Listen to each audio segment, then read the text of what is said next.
நெல்லை மாநகராட்சி மேயர் வேட்பாளராக கிட்டு என்ற ராமகிருஷ்ணனை திமுக தலைமை அதிகாரப்பூர்வமாக அறிவித்துள்ளது. நெல்லை மாநகராட்சி மேயராக இருந்த PM சரவணன் ராஜினாமா செய்த நிலையில் மேயர் பதவி காலியாக இருப்பதாக அறிவிக்கப்பட்டது. இதனைத் தொடர்ந்து தேர்தல் ஆணையத்தின் அறிவுறுத்தலின்படி நாளை காலை 11 மணிக்கு மாநகராட்சி மேயருக்கான மறைமுக தேர்தல் நடத்த ஏற்பாடுகள் செய்யப்பட்டுள்ளது. இந்த நிலையில் வண்ணார்பேட்டையில் உள்ள தனியார் தங்கும் விடுதியில் அமைச்சர்கள் KN நேரு, தங்கம் தென்னரசு உள்ளிட்டோர் தலைமையில் ஆலோசனை கூட்டம் நடத்தப்பட்டது. இதில் நெல்லை மாநகராட்சியின் திமுக மற்றும் அதன் கூட்டணி கட்சிகளை சேர்ந்த மாமன்ற உறுப்பினர்கள் பங்கேற்றனர்.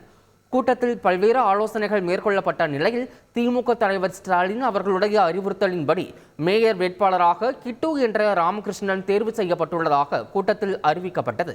பின்னர் கூட்டாக செய்தியாளர்களை சந்தித்த அமைச்சர்கள் மேயர் வேட்பாளர் ராமகிருஷ்ணன் என்ற அதிகாரப்பூர்வமான அறிவிப்பை வெளியிட்டனர்.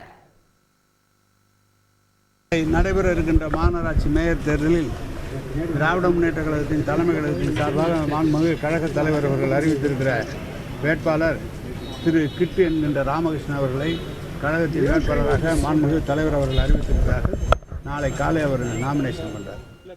திமுக மாநகராட்சி மேயர் வேட்பாளராக ராமகிருஷ்ணன் அறிவிக்கப்பட வாய்ப்பு என ஜூலை 4ஆம் தேதி தந்தி தொலைக்காட்சி செய்தி வெளியிட்ட நிலையில் அதே அறிவிப்பு தற்போது வெளியாகியுள்ளது. 1980 முதல் திமுகவில் இருக்கும் ராமகிருஷ்ணன் தொடர்ந்து 5 முறை திமுகவின் வட்ட செயலாளராகவும் 10 ஆண்டுகள் மாவட்ட பிரதிநிதியாகவும் இருந்துள்ளார். கட்சியின் நீண்டகால தொண்டராக உள்ள ராமகிருஷ்ணன் மிதிவண்டியில் சென்று அனைத்து பணிகளையும் செய்து வருவது குறிப்பிடத்தக்கது. செய்திகளை உடனுக்குடன் தெரிந்து கொள்ள உடனே சப்ஸ்கிரைப் பண்ணுங்க.